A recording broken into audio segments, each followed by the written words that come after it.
The day my daughter came back home with her wedding dress torn to shreds and her face covered in blood, something inside me completely shattered. Her mother-in-law and sister-in-law had given her a brutal beating, demanding she sign over the deed to the $1.5 million condo we had put in a trust for her. With bloodshot eyes, I picked up the phone and called my ex-husband. "Richard, they are beating our daughter to death." And what came next? What this retired Marine did when he saw his little girl in that state is something they will never forget. But before we get into the story, please support me by hitting the like button and subscribing right now.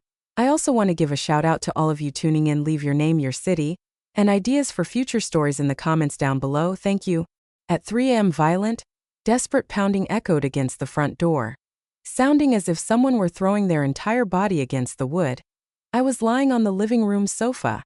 I had barely managed to doze off for a couple of hours when I jolted awake. My heart was pounding out of my chest.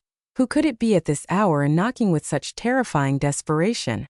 Before I could even open my mouth to ask, a muffled, agonizingly familiar sob came from the other side. "Mom, please open the door." It was my daughter Maya. I leaped up and ran barefoot to the entryway. My whole body was shaking as I looked through the peephole. The sight almost made my legs give out right then and there. Maya was standing on the landing. Her hair was a tangled mess and her white wedding dress was stained with dark red streaks. Her face was covered in deep dark bruises. One cheek was swollen like a balloon. Her lip was split open and blood was still dripping from the corner of her mouth. My hands were trembling so violently that it took me several tries to get the deadbolt unlocked. The second the door opened, Maya collapsed into me. Her body was freezing, shivering uncontrollably as if she had just walked out of a blizzard. "Mom, they beat me." She had barely finished the sentence when she passed out in my arms, turning into dead weight. "Maya, Maya," I screamed, hugging her in sheer panic. When I touched her back, I felt a large damp patch. I pulled my hand away and saw it was covered in blood. I carried her to the sofa, moving clumsily, my mind entirely blank. My daughter's face was pale, her lips were turning blue. One side of her face was horribly disfigured by the swelling, and she could barely keep her eyes open. Shaking, I grabbed my phone to dial 911. Right at that moment, Maya grabbed my wrist with surprising strength. "Mom, don't call, don't take me to the ER." I leaned over her. "What do you mean? Look at you, how are you going to survive like this?" Her voice was weak, breaking with every breath. "They said if I dare go to the hospital, they'll kill me." A heavy knot formed in my throat. "Who?" Maya squeezed her eyes shut and tears streamed down her battered face. "My mother-in-law, Evelyn, and Jason's sister, Chloe." Just hearing those names sent a chill down my spine. My daughter swallowed hard, her voice trembling as if she were running a high fever. "They both jumped me. First they punched me and then they used wire hangers and leather belts. They demanded I transfer the deed of the $1.5 million condo to their name, or they would beat me to death." Hearing that, my ears started ringing and the room spun. A $1.5 million condo.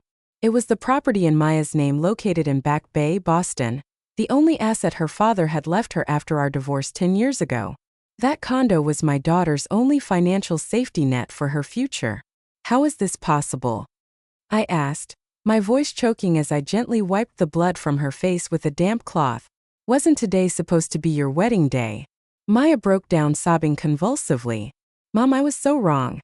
I should have listened to you. I thought you were just jealous because I was marrying into a wealthy family. I didn't know I was walking straight into the lion's den." I hugged her tightly. Maya spoke slowly, pausing to catch her breath, but every word felt like a knife gutting me from the inside. She told me everything. After the wedding reception, her new husband Jason took her up to the bridal suite and then casually walked out, saying he had to take care of something. She waited alone for almost half an hour. Then her mother-in-law burst into the room, followed by Jason's sister and several other women from his family, 7 or 8 of them in total. They locked the door behind them. Before Maya could even process what was happening, Evelyn grabbed her back by the hair and slammed her face first into the bed. She asked me when I was going to put the Back Bay condo in Jason's name. Maya whispered.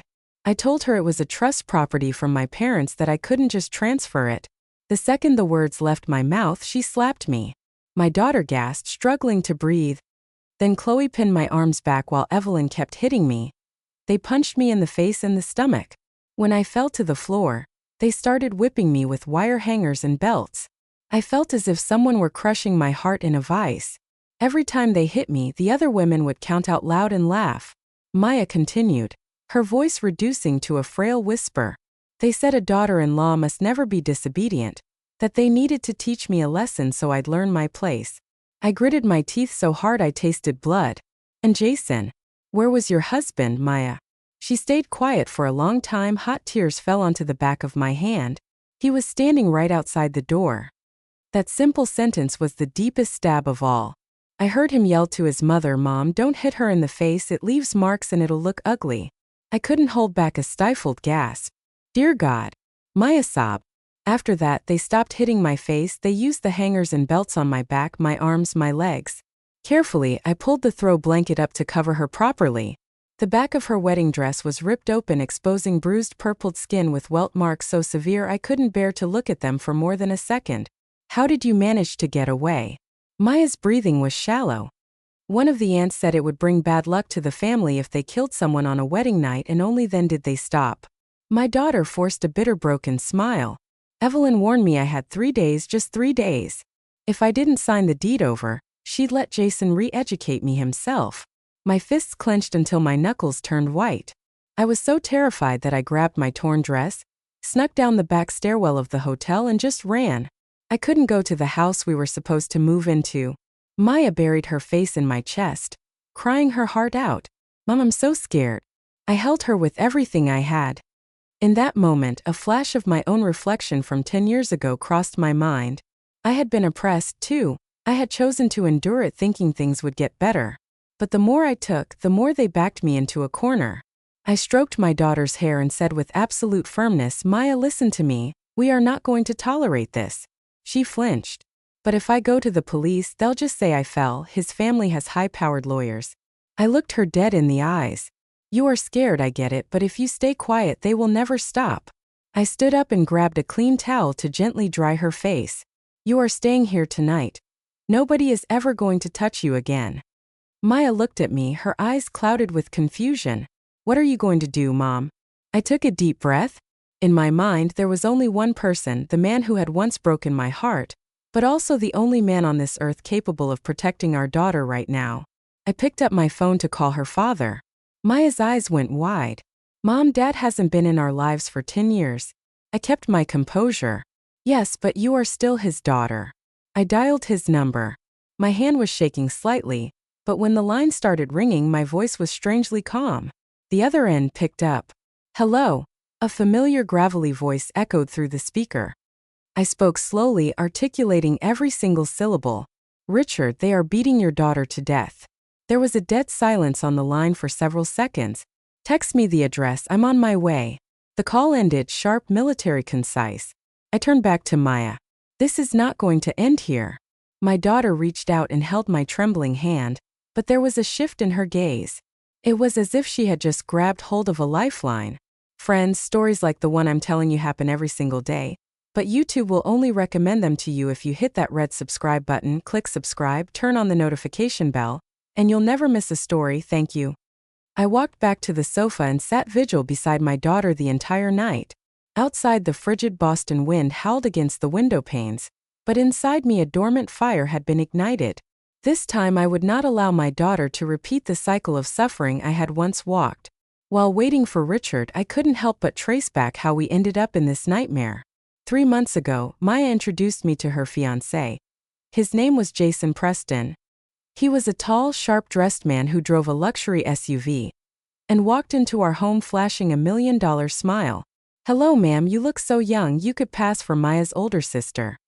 Maya stood beside him beaming with so much happiness, her eyes crinkled. See, Mom, Jason treats me like a queen.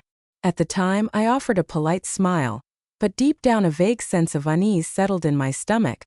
His gaze was a little too calculating. His charm a little too rehearsed, like an actor playing a part.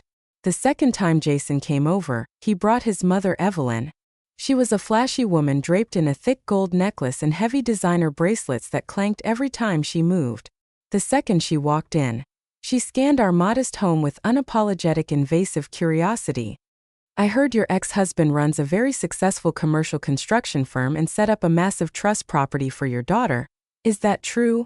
Her bluntness caught me off guard. I answered coldly. My ex-husband's finances have nothing to do with your family. She smiled, but it didn't reach her eyes.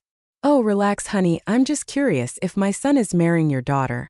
I have a right to know the financial circle she runs in. Maya quickly intervened, grabbing my hand. Mom, Evelyn is just asking, don't get defensive. In that moment, I looked at my daughter and felt like I was looking at a stranger. My sensible, level-headed girl had been completely blinded by love, defending a stranger who clearly had ulterior motives. Later, Evelyn shamelessly demanded we hand over $30,000 to fund the extravagant wedding she wanted for her son. I refused instantly. I'm not buying my daughter a husband. I am not giving you that money. But Maya begged me through tears. Mom, Jason's family is very influential. $30,000 is nothing to them. It's just tradition in their circle. Please just do it. Eventually, I caved, negotiating a $15,000 wedding contribution on the strict, legally binding condition that the Back Bay condo in Maya's name would remain untouched as a premarital asset. Evelyn grinned from ear to ear, repeating over and over, of course, whatever the bride's family wishes. Looking back now, her greed was glaringly obvious, but I wasn't sharp enough to stop it. I tried to warn Maya a few times. I told her I didn't trust the Preston family, that something felt incredibly off, but she just got angry with me. Mom, you're just projecting because your own marriage failed. Do you really not want me to be happy? Those words cut me to the bone. After that, I kept my mouth shut. I convinced myself that maybe my daughter was right, that my own trauma had made me too cynical. On the day of the wedding, Maya looked radiant in her white gown. She looked so beautiful, so full of hope. When she walked down the aisle to take Jason's hand, a lump formed in my throat. I desperately wanted to believe I was wrong, that my little girl would have a fairy tale life. But during the reception, I noticed red flags everywhere. Evelyn kept staring at Maya, not with the warmth of a mother welcoming a daughter, but with the smug look of a hunter who had finally trapped a prize. Chloe, Jason's sister, was equally cold. Whenever Maya tried to speak to her, Chloe just rolled her eyes and looked away. At the end of the night, when Jason led Maya away to the elevators, Evelyn sidled up next to me. Don't you worry, your daughter is going to learn exactly how to be a good, obedient wife in our family, she whispered, flashing a smile that made my blood run cold. Now I finally understood the true weight of those words. Exactly 30 minutes after I hung up the phone, the doorbell rang. I knew the real storm was about to make landfall. The bell rang again, sharp, commanding. I got up, my heart hammering against my ribs. Through the peephole, I saw a man in a dark tactical jacket. His hair was slightly graying, his face tight with urgency. Even though a decade had passed, I recognized him instantly. It was Richard. I unlocked the door, and before I could even say a word, he brushed past me. His sharp eyes scanned the room and locked onto the sofa where Maya lay huddled under a blanket. Her face was swollen black and blue, her split lip crusted with dried blood. Maya, Richard's voice cracked. He rushed over and dropped to his knees beside the couch. He reached a hand out, but stopped midair, hovering, terrified that even the gentlest touch would cause her more agony. Baby girl, what did they do to you? Maya peeled her eyes open, seeing her father, she shattered. Dad. With just that one word, the hardened veteran began to cry. I stood behind them, a heavy lump in my throat. 10 years ago, when our marriage fell apart, he had stood there just like this, silent, paralyzed by the overwhelming pressure of his own toxic family dynamics. I never imagined he would walk back into our lives under these circumstances. Richard wiped his face and turned to me, his eyes now blazing with a lethal, terrifying intensity. What exactly happened? I took a deep breath, fighting to keep my voice steady, and relayed everything Maya had confessed. As I spoke, the color drained from his face, replaced by a cold, stony wrath. When I detailed how Evelyn and Chloe pinned her down, whipping her while demanding the deed to the $1.5 million property, his knuckles turned white as he clenched his fists. The veins in his neck bulged. Those absolute animals. He shot to his feet, slamming his palm onto the coffee table, making the glass shatter. What family? Who the hell are they? The Prestons, I said. They want the condo in Back Bay. Richard whipped out his smartphone. Text me the address of that bastard right now. I hesitated. Richard, what are you going to do? He stared right through me, a chilling, dead-eyed calmness settling over him. It was the look of a Marine preparing for a hostile breach. I'm not going to make a scene. I'm going to ruin them by the book. His voice softening instantly for his daughter. Breathe, baby girl, Dad is here, I swear to God. Nobody will ever lay a finger on you again. Maya reached out and grabbed his hand with her trembling fingers. I'm scared, they said if I go to the cops. Richard leaned in. Listen to me, bullies thrive on your fear. The more you cower, the harder they hit. I am not letting them get away with this. He marched out onto the balcony and started making back-to-back calls. I caught fragments of his rapid-fire orders. Detective Carter, it's Richard, I need a full background pull on a family in Boston. Real estate, the Prestons, yeah, tear up the floorboards, find me every dirty secret. He hung up and dialed another number. Sarah, it's Richard, I need the most vicious domestic violence and divorce litigator in your firm. We are filing charges and serving papers at dawn. I watched him, inevitably flashing back to a decade ago. Back then, when his own mother and sister had bullied me, he had chosen the path of least resistance. He stayed silent. But tonight, for his daughter, he was a completely different man. The fierce, unyielding soldier I once fell in love with had returned. Richard stepped back inside, his voice low and steady. You two get some rest tonight, let me handle the heavy lifting. I nodded, though my stomach was still tied in knots. What if they come looking for her? He offered a terrifying, ice-cold smirk. Let them.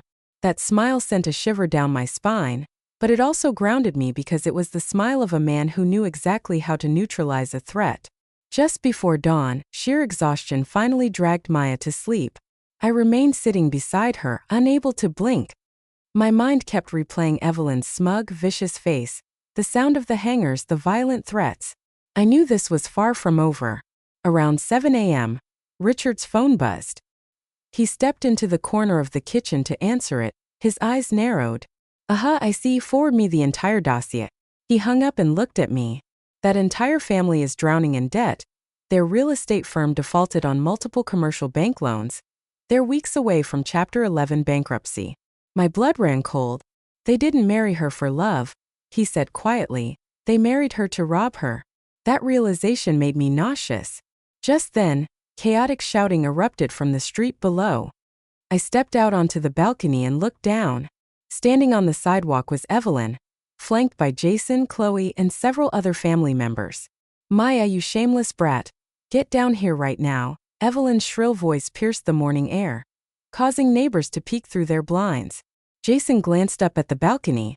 When he saw Richard and me standing there, all the color drained from his face. Richard stepped up to the railing, staring down like a judge looking at a firing squad. You've made enough of a scene. Evelyn's head snapped up. And who the hell are you? Richard's voice boomed. I am Maya's father. Evelyn froze for a split second, then let out a mocking cackle. Father, what father? Your gold-digging daughter scammed my son into marriage, threw a tantrum and came running back to mommy.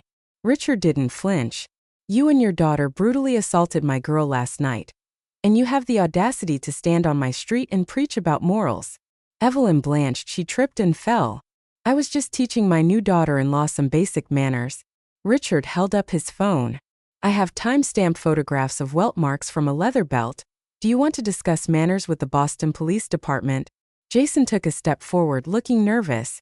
Sir, please, this is a private family matter. Let's not escalate this. Richard locked eyes with him. Family, you stood guard in a hotel hallway while your mother and sister beat your wife bloody. And you call that family? Jason opened and closed his mouth, speechless. Evelyn started shrieking again. If she doesn't sign over that Back Bay deed by noon, you people will never know a day of peace. Richard offered a dark, freezing smile. I dare you to step 1 foot onto this property. At that exact moment, the wail of police sirens echoed down the block. 2 squad cars swerved to the curb, lights flashing. 4 officers stepped out, marching straight toward the Prestons. We received a dispatch regarding a public disturbance and terroristic threats. The lead officer stated. Evelyn turned ghost white. Officer, we were just trying to have a conversation. The cop stared her down. Screaming threats at 7:30 in the morning isn't a conversation, ma'am. Richard walked downstairs and handed a tablet to the lead officer.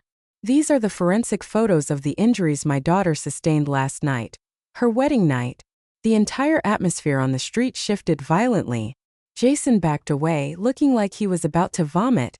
From the balcony, I gripped the railing. feeling a dizzying mix of adrenaline and profound relief. I knew that the gears of justice had just violently clicked into motion. Maya woke up and hobbled over to the glass door. She looked down at the flashing lights, trembling. "Ma, I'm scared." I wrapped my arms around her. "Don't be, we are just getting started." The street grew dead silent under the heavy gaze of law enforcement. Evelyn, who had been screaming her lungs out moments before, snapped her mouth shut, looking around like a trapped rat. Jason stood behind his mother, pale as a sheet, clenching his fists in a pathetic attempt to look tough. The other relatives who were cheering them on had subtly backed away, suddenly pretending they weren't involved.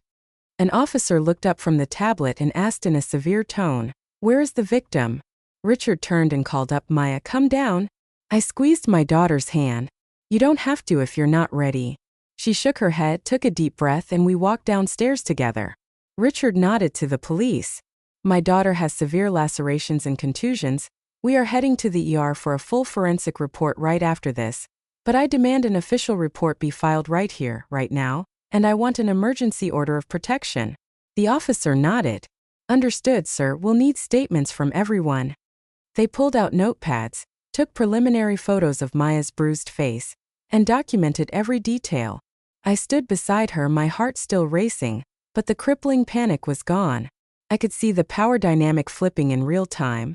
Evelyn quickly shifted from aggressive shouting to crocodile tears. "Officer, you have to understand, it was just a little family spat, just tough love to keep the marriage strong." A female officer cut her off sharply. "Tough love doesn't leave belt marks, zip it." Jason stepped forward, trying to lower his voice. "Officer, I swear to you my wife fell." Richard stepped right into Jason's personal space. "Shut your mouth, you stood in the hallway while they beat her like an animal. And now you have the spine to say she fell." Jason dropped his gaze, unable to maintain eye contact. Ultimately, the officers instructed Evelyn, Chloe, and Jason to step into the back of the squad cars for questioning at the precinct. As the officer pressed a hand to Evelyn's head to guide her into the cruiser, she twisted around and glared at us with pure venomous hatred. "Maya, you remember this isn't over." Richard stood tall, his voice cutting through the morning air like a whip. "You should start worrying about your own survival." The cruisers drove off, leaving behind a neighborhood full of whispering bystanders. The front door of our house clicked shut, and a heavy, exhausting silence filled the living room. Maya collapsed onto the sofa, drained of whatever adrenaline she had left. She was shaking, but there was a new spark in her eyes. It wasn't just fear anymore. "Mom, I made a mistake." I sat down and held her. "You made a mistake by ignoring your gut and not trusting me, but you did not make a mistake by running to save your own life." Maya nodded, tears tracking down her bruised cheeks. Richard pulled up a chair and sat directly in front of us. "Maya, listen to your dad. Today we are executing 3 steps." She looked up. 3 steps. "First, we go to the hospital so a forensic doctor can document every inch of trauma. Second, we go to the precinct to press aggravated assault charges. Third, my lawyer files a unilateral divorce petition." That last word made Maya freeze. "Divorce step." Richard locked eyes with her. "Do you ever want to step foot in that house again?" Maya stayed silent. I could see her hands trembling. "It's okay to be scared, it means you're sane," I told her. "A place that makes you fear for your life is a prison, not a home." I grabbed her hand. "Maya, I endured a toxic family once, convincing myself it was for the greater good. It cost me 10 years of my life. I will not watch you repeat my history." My daughter looked at me, then at Richard. After a long silence, she nodded. "Tell me what to do." That morning, the Boston sky turned a bruised purple, and heavy rain began to batter the pavement. We took Maya to the nearest major hospital. When the air doctor lifted her torn blouse, the dark purple welts and overlapping bruises were so horrific that both Richard and I had to turn away. The doctor shook his head in disgust. "Blunt force trauma, repeated strikes with significant velocity.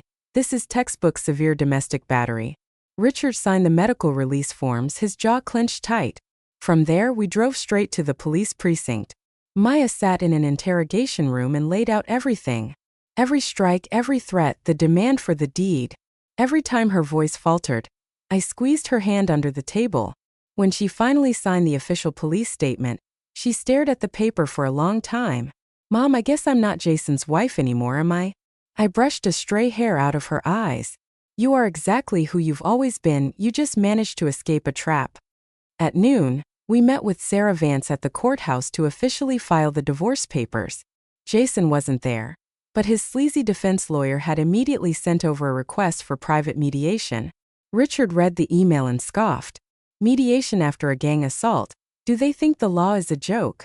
Sarah looked at us, her expression sharp and professional.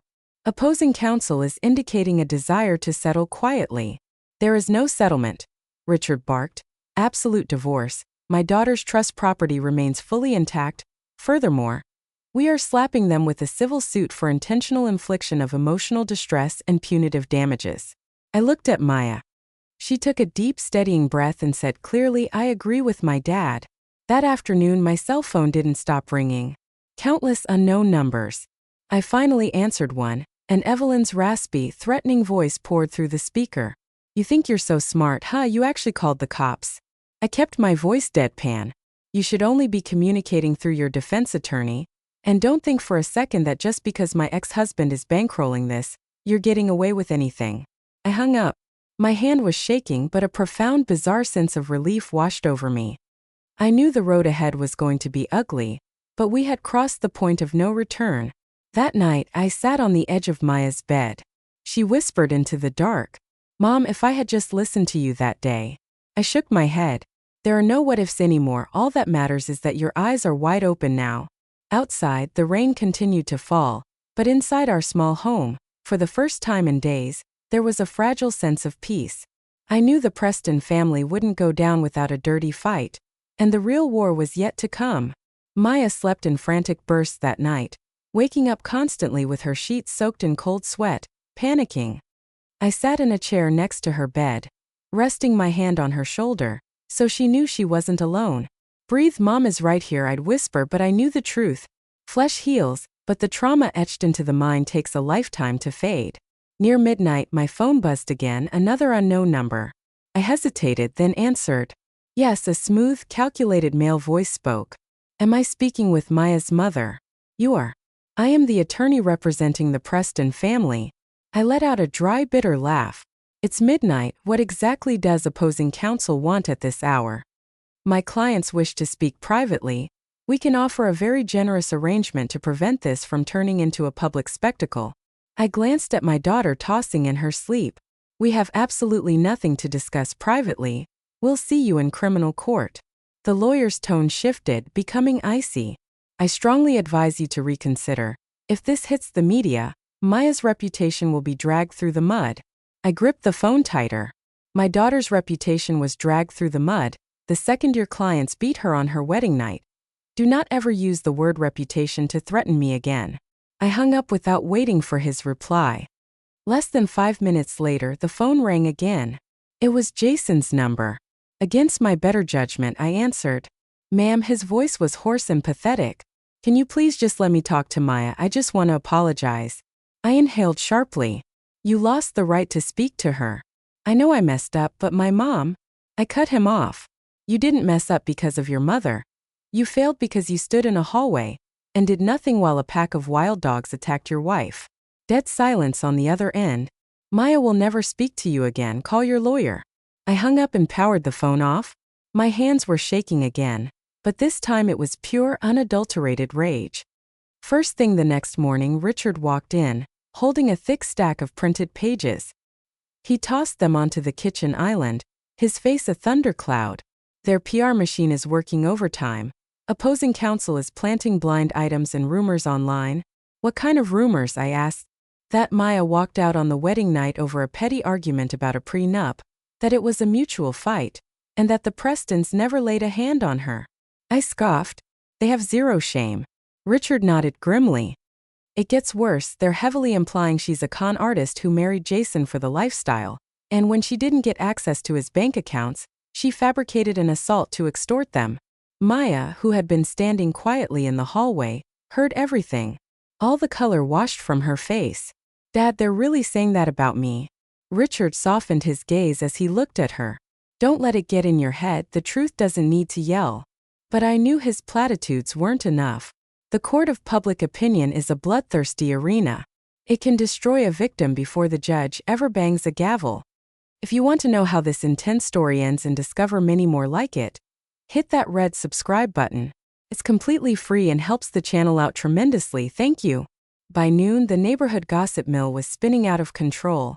While walking back from the grocery store, I overheard two women at the corner whispering loudly, "Did you hear married for 6 hours and already bolted? I bet she was just after his money. What a train wreck." I kept walking, staring straight ahead, but my chest ached. Maya had already survived a nightmare. I wasn't going to let strangers tear her down with lies. When I got home, Richard laid out a strategy. "We need to control the narrative. We strike first." "How?" I asked. "By dumping the absolute truth onto the internet." I stared at him. "Are you sure you want to go nuclear?" He nodded. "If we stay quiet, they spin the narrative. Maya becomes the villain in everyone's eyes forever." Maya sat silently at the table for a long time. Finally, she looked up, her voice trembling but resolute. "I am done hiding. I didn't do anything wrong." Hearing her say that put a lump in my throat. Richard immediately called Sarah Vance to clear the release of the documents, the redacted hospital photos, the police report number, the threatening text messages Evelyn had sent in the days leading up to the wedding. Once Sarah gave the green light, Richard drafted a post on social media. No emotional hyperbole, no screaming, just cold, hard facts. My daughter was the victim of a brutal, premeditated assault on her wedding night, orchestrated by her mother-in-law and sister-in-law. They tortured her in an attempt to extort a premarital real estate asset. We have filed criminal charges and secured emergency orders of protection. We are trusting the justice system to handle the rest. The moment he hit publish, my phone began vibrating off the table. Notifications, texts, calls, a flood of shock, outrage, and support. Within an hour, the post had been shared thousands of times. The comments poured in. "What kind of monsters beat a bride on her wedding night? I hope they rot in a cell. Stay strong, Maya."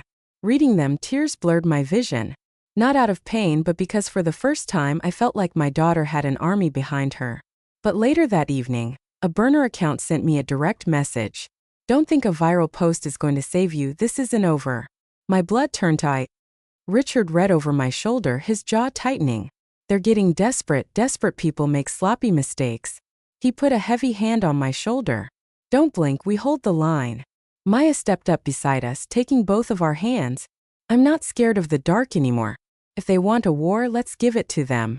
Looking at my daughter's fiercely set jaw, I realized she was no longer the broken girl who had collapsed on my floor in a bloody dress. She was forging herself into steel. Night fell over Boston. I sat alone on the balcony, watching the city lights blur against the rainy windows. Cars rushing by, entirely oblivious to the tragedy that had upended our lives. I knew the retaliation tomorrow would be vicious, but we were not alone anymore. The Prestons thought they were untouchable. What they didn't factor into their equation was that Richard wasn't just some angry dad. He was a man who spent 20 years running elite military operations, a man who knew exactly how to dismantle hostile targets. And when a man with that background decides to go to war for his child, heaven help whoever stands in his way. I woke up the next morning before the sun even crested the skyline. I had barely slept. The phone on the nightstand was glowing nonstop with notifications, but I was terrified to look. I dreaded the inevitable backlash, the internet trolls, the victim blaming. But when I finally unlocked the screen, I was met with a tidal wave of solidarity. "Ma'am, I read your story and I am sick to my stomach. Do not back down." I let out a breath I didn't know I was holding. Before I could fully process it, Richard's phone rang. He answered it, his expression immediately turning to stone. "Yeah, I saw it. Let me handle it." He hung up and turned to me. Our post went massive, but opposing counsel just fired back. I braced myself. What did they do? They released an official statement claiming Maya had a psychotic break, attacked Evelyn over a financial disagreement, and inflicted the injuries on herself to frame them. I gripped the edge of the counter. The sheer audacity. Maya stepped out of her room. She had heard everything. She looked pale, but her voice was eerily calm. "Dad, Mom, I'm not going to let them paint me as crazy. I want to tell my side." I turned to her, my heart aching. "Are you sure, honey? The internet is a meat grinder." Maya nodded. "Silence looks like guilt. I have nothing to hide." Richard studied her face for a long moment, then nodded. "All right, but we hit them with undeniable proof." Less than an hour later, the internet was a war zone. The Preston's PR statement was being ripped to shreds in the comments, but there were still skeptics spewing poison. There are always two sides to a story. Looks like a classic gold digger shakedown. My hands shook as I read them. I wanted to scream to fight every single troll, but Richard stopped me. Emotion is a vulnerability we deal in facts. At noon, Sarah Vance called. The heat on the Prestons was boiling over. Their development firm is officially under investigation, she announced. Investigated for what? I asked. Fraud. They've been inflating property valuations to secure bank loans. This media circus triggered a massive audit. Richard let out a dark chuckle. Right on schedule. That afternoon, Maya sat down at her laptop to write her own statement. Not to attack, but to reclaim her voice. She typed slowly, methodically. I stood behind her, my chest tightening with every sentence. My name is Maya. I thought staying quiet would save my marriage. She detailed the hotel room, the locked door, the hangers, her husband standing guard in the hallway. No dramatic flair, no name-calling, just raw, unfiltered horror. When she clicked post, I held my breath. Within minutes, the comment count exploded. Reading this makes me want to vomit. A husband who stands by is worse than the one swinging the belt. This girl is a warrior. But the trolls were still there, demanding proof. Maya read them, her eyes watering. I grabbed her hand. You don't owe them anything. Richard slid his tablet across the table. Time to drop the hammer. Sarah Vance officially released the redacted forensic medical report, the police evidence photos of the belt marks, and the emergency protection order. Undeniable, irrefutable, horrifying proof. The mood online shifted instantaneously. The skeptics vanished. Apologies began flooding in. I am so sorry I doubted you. Put that entire family under the jail. Late that night my phone rang. Are you Maya's mother? I'm a reporter with the Boston Globe. We want to run a feature on the case. I looked at Richard. He gave a single sharp nod. We are willing to go on the record, but we only speak the truth. The article dropped at dawn. No clickbait, just a chilling, legally vetted breakdown of the assault and the Preston's shady finances. By the next morning, the Preston Real Estate Group was radioactive. Subcontractors pulled out. Banks froze their lines of credit. Richard's phone buzzed. It was Jason. Sir, please, you are destroying my entire family. We are ruined. Richard's voice was as cold as a grave. Your mother, and your sister tried to destroy my daughter first. Enjoy the fallout. Please just let me see Maya. Richard looked at his daughter. Maya slowly shook her head. I have nothing left to say to him. Richard spoke into the receiver. Direct all correspondence to our attorney. He ended the call.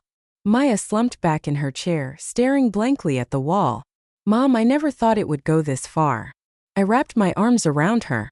You just told the truth, honey. If the truth destroys them, that's their cross to bear. But what neither Maya nor I knew was that Richard had been quietly digging into a lead that was about to blow the case wide open. That night, after Maya finally drifted off to a peaceful sleep, Richard called me out to the balcony. There's something you need to see. My pulse spiked. I've been running deep background checks on Evelyn and Chloe. I found something buried. What? Richard pulled up a scanned police report on his phone. 5 years ago, Evelyn and Chloe did the exact same thing to another woman. I stopped breathing. Another victim. They beat Jason's older brother's wife using the same methods. The girl filed a police report, but dropped the charges a week later because they threatened to ruin her life. I covered my mouth in horror. I found her, Richard said quietly. Her name is Jessica. And she agreed to testify. Are you serious? He nodded. She said she's watched them destroy people for too long, and she refuses to let Maya fight them alone. The next afternoon, when Jessica walked into our living room, Maya stared at her in shock. Jessica was in her mid-30s, petite with a faint but visible scar slicing through her left eyebrow. You're Maya, she said softly. My daughter nodded. I am so sorry for what they did to you, Jessica said. I sat exactly where you are sitting now. Maya burst into tears. They really did it to you too? Jessica nodded heavily. On my wedding night, Evelyn and Chloe locked me in a guest room, demanded I hand over the profits from my small business, and beat me with belts. They fractured 2 of my ribs. What did you do? Maya whispered. First, nothing. I was terrified. I dropped the charges, but giving them a pass just made them bolder. They terrorized me for 2 years before I finally packed my bags and ran in the middle of the night. Maya hugged her tightly. I'm so sorry. Jessica gently patted her back. Don't be. Because this time we are putting them in cuffs together. When Sarah Vance presented Jessica's sworn testimony and past police records to the district attorney, the entire game changed. The Prestons could no longer hide behind the one-time family dispute excuse. It was a documented predatory pattern of violent extortion.